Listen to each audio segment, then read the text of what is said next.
Falarei hoje sobre comportamentos abusivos, possessivos e obsessivos.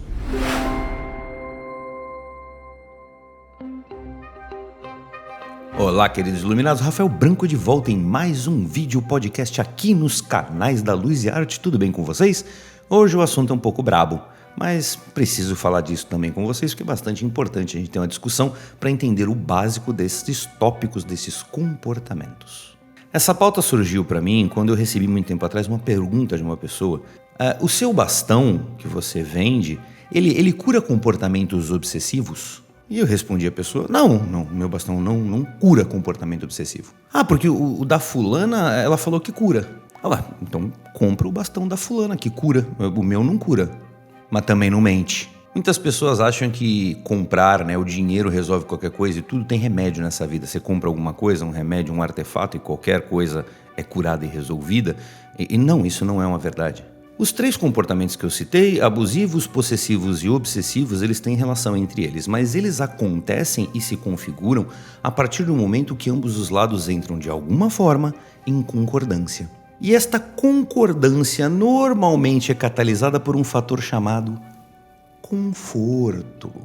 Peraí, o que abuso, possessão e obsessão tem a ver com conforto? Branco do céu, do que você está falando? Vamos lá. Atenção, esse vídeo eu não vou comentar nada sobre comportamentos sexuais, tá? São só exemplos básicos e corriqueiros para vocês entenderem e aí cada um escala isso conforme as situações que conhecem, etc. Vocês vão entender. Comportamentos abusivos.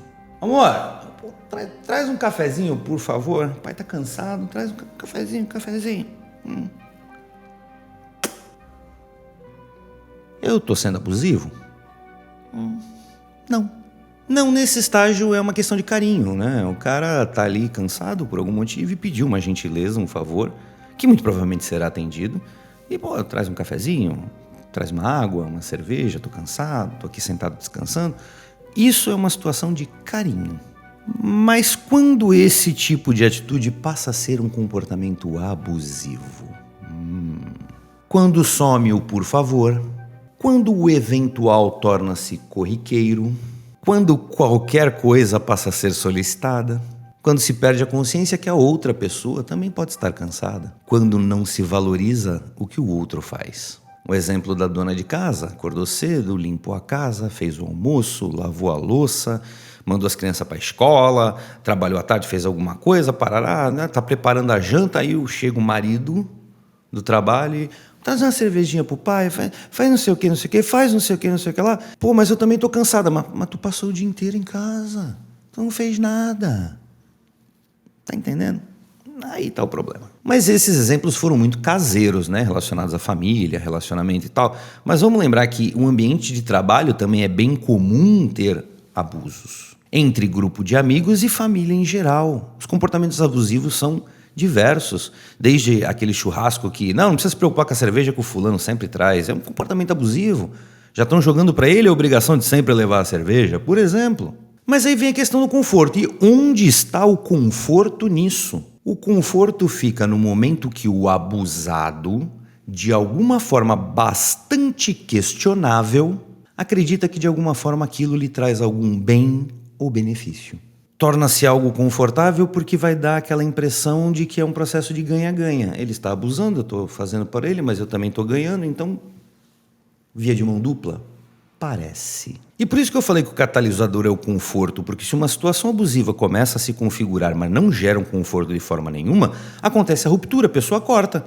Vai trazer cafezinho na PQP, sabe? Vai lá, levanta essa bunda gorda e pega. Sabe aquelas pessoas que, caramba, tu já pediu isso ontem, vem com essa palhaçada aqui de novo.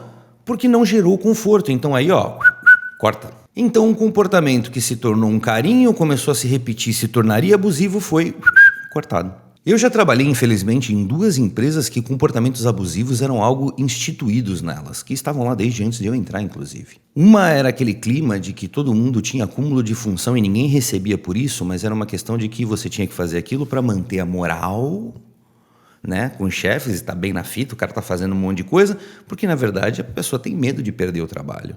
Então a pessoa se submete a uma situação abusiva de um acúmulo de função não remunerado para poder manter o que tem.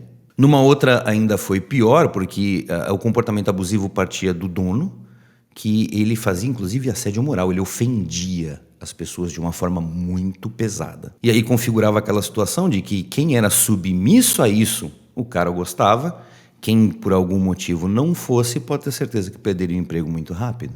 E nessa questão profissional gera a zona de conforto, a situação pode estar a caca, você pode ter um acúmulo de função, você pode ser maltratado pelo seu chefe, mas você está ganhando seu salário. Então você encosta. Virou zona de conforto. Olha a palavra conforto aí de novo. Comportamentos possessivos.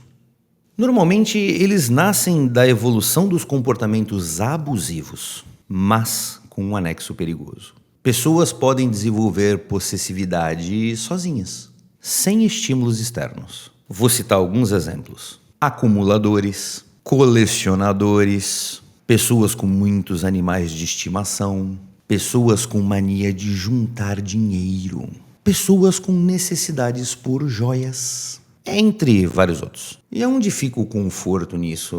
Quando trata de bens materiais é muito simples, né? A pessoa tem abundância. A pessoa junta dinheiro, tem muitas joias, o dinheiro vai dar um conforto. Se eu tiver uma emergência, tá tudo certo, eu tenho.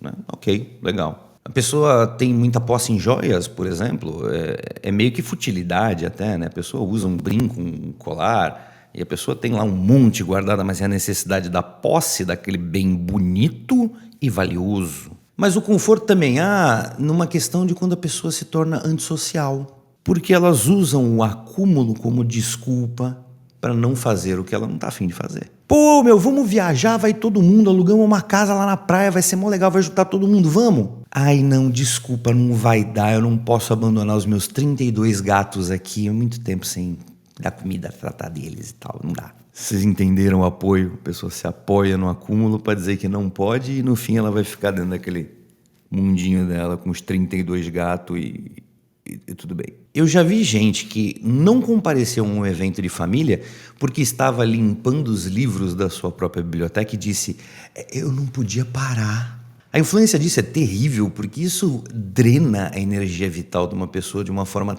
tão forte que ela se torna aquela coisinha minimizada dentro do mundinho dela apenas, e do lado de fora a pessoa fica até assim, ó. E ela põe toda a energia dela em função desses acúmulos, dessas necessidades, e ela não destina a própria energia para necessidades e prazeres próprios.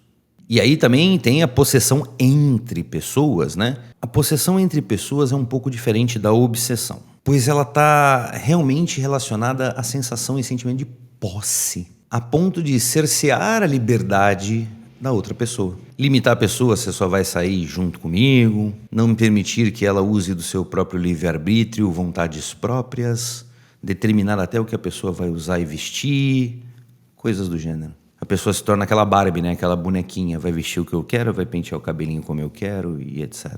É muito comum isso, tipo, a mulher tá tendo aquele momento dela, tá lá no salão fazendo o cabelo, mas o marido tá sentado ali no saguão esperando, ou tá no carro esperando, na porta, sabe? Ela não pode ir sozinha no salão, o cara aí fica lá aquele macho alfa. E é muito curioso porque aí você passa a tratar o ser humano como um cachorrinho. Você arrumar um motivo para justificar esse tipo de atitude. E é a questão do ter controle, né? Eu tô saindo com ele na coleira, prestem atenção na metáfora, eu tô saindo com ele na coleira pro bem dele. Porque ele pode fugir, pode acontecer alguma coisa, então eu mantenho ele na coleira porque faz bem para ele. Eu sei cuidar dessa pessoa. Ela própria sozinha não tem capacidade, então eu mantenho na guia, na coleira. Comportamentos obsessivos. Obsessão, aqui tá o pior deles. Por que eu julgo o pior?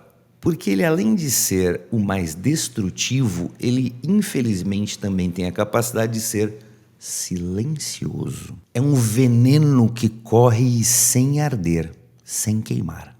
A obsessão é um processo que, em um arco de tempo, faz com que os envolvidos passem, inclusive, a tomar atitudes e ter atos ilógicos. Porque cria-se esse universo particularizado que tem a obsessão ali instituída, e certos atos são lógicos para eles dentro daquele mundo, mas pro lado de fora são atos sem noção. É um universo particular, corrompido e envenenado. E quando alguém de fora olha alguma atitude vindo daqui, Não tem lógica, é estranho. Quando isso é percebido lá de fora, significa que o dano interno já é enorme. Os comportamentos obsessivos normalmente são relacionados com idosos, filhos, com maternidade em geral, animais e com parceiros diretos. Eu talvez deixe alguém triste com esse vídeo, tá falando essas coisas, mas infelizmente obsessão das formas mais leves, as mais tensas, são muito comuns. E podem estar acontecendo com você ou com pessoas próximas a você. E você pode identificar se quiser. Mas não é algo muitas vezes tão claro, porque é um processo, como eu falei, silencioso. Mas eu repito o que eu falei lá no início. Se existe a configuração dessa situação, é porque houve uma concordância e ambos os lados chegaram a algum tipo de conforto. Eu vou falar para vocês umas frases que dá para ajudar você a identificar esse tipo de comportamento. Eu não posso, desculpa, é que eu tenho que tomar conta da minha mãe. Não, eu não deixei ele ir porque eu acho que não tá na hora dele ainda. Larguei tudo porque eu sou mãe profissional. Lulu só dorme no meu colo e não deixa ninguém chegar perto de mim. Ele morde, ele late. Lulu só dorme depois de tomar o leitinho dele com pera aquecidinho na mamadeira.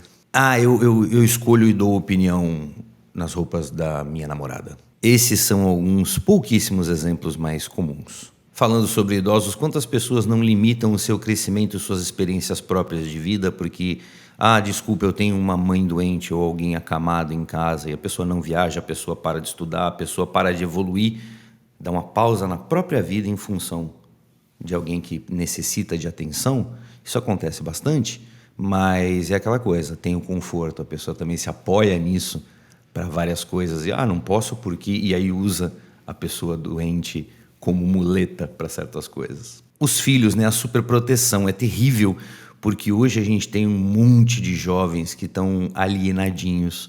Aquele jovem que não sabe fazer nada, não sabe lavar um prato, não sabe lavar uma roupa, não tem a menor condição de viver sozinho. Então aquela metáfora de que o pássaro quer ensinar o filho logo a voar para ele sair do ninho, isso está demorando demais, e a juventude está se esticando até 20 e tantos, quase 30 anos. Então, hoje em dia, uma pessoa só vai ser considerada adulto depois dos 27, 28? Maternidade é algo lindo, claro que é, sem dúvida. Mas a mulher tem um filho, pronto, ela some. Você nunca mais vê uma foto dela. E aí as mídias sociais e tudo dela é o filho, filho, filho, filho, filho. Ela não existe mais como pessoa. É o filho, é a maternidade, eu tenho obrigações como mãe. Ela largou o emprego, ela largou carreira, ela parou tudo porque ela virou mãe profissional. E fica sempre batendo naquela tecla de você não sabe o quanto é difícil isso, você não sabe o quanto é difícil isso, você não sabe o quanto é difícil isso. Querida, quantas milhões de mulheres já não tiveram filhos por aí? Elas sabem o quanto é difícil. Todo mundo tem essa noção. Por que está sendo mais difícil para você? Aqui isso não é uma coisa criada, porque ela não trabalha, vira do lar, o marido sustenta, ele não sou mãe profissional, estou cuidando do seu filho, fica apertando a tecla difícil, é difícil, é difícil. Animais, as pessoas não têm muito essa noção, um animal não é um ser humano, um animal não é uma criança, e a obsessão do animal pode ser pelos dois lados, porque principalmente um cachorro, ele trabalha numa estrutura de grupo, então ele tem que ter um líder. E a partir da hora que você é o líder dele, ele aceita o comando e ele te obedece, mas quando você não impõe a sua presença como líder da matilha, por exemplo, o cachorro fica solto, mas ele não tem inteligência, então ele começa a abusar, ele faz o que ele quiser. Ele come a hora que ele quer, ele sobe nas coisas, ele morde, ele faz cocô e xixi onde não quer, morde as pessoas para chegar perto de você, e aí o cachorro começa a ter uma atitude possessiva sobre você do mesmo jeito que você. O Lulu não saiu de casa sem o Lulu. Cara, é um comportamento obsessivo entre você e um animal. Você não é mãe dele, você é líder do bando. Ele tem uma natureza e você tem a sua. Só que você tem inteligência para entender isso, ele não. Ele está criando um gremlin, tipo... E para tudo isso que eu comentei, eu te faço a pergunta, tem remédio? Tem algum bastão ou artefato que você compre no Mercado Livre e cure estas atitudes? Ninguém cura ninguém, a cura está na própria pessoa. A cura está na pessoa identificar que está tendo esse comportamento e desejar mudança. Um bastão pode ajudar o processo, o estudo espiritualista pode ajudar o processo, mas se não cair a ficha, você não faz de coração o que você é obrigado a fazer, você faz de coração aquilo que você decidiu fazer. Então, se você decidiu que você percebi estas situações e quero mudar, Aí está a cura. E eu tenho certeza que diversas pessoas que assistiram esse vídeo têm, de alguma forma, esses comportamentos na vida própria. Mas a maioria não percebe. Quando percebem, dizem, deixa pra lá. E uma minoria vai buscar mudanças. E é isso, queridos iluminados, um papo rápido sobre esses 3 comportamentos. Espero que tenham gostado do vídeo. Se você gostou, por favor, deixe seu dedinho. Mostra pra mim que você gostou. Se você conhece pessoas que gostam desse tipo de conteúdo, por favor, me ajude, compartilhe com grupos de WhatsApp, Facebook, etc. para verem este conteúdo, me ajuda bastante. Se você não é inscrito no canal, por favor, se inscrevam. Um grande abraço do Rafael Branco para vocês e sejamos todos luz.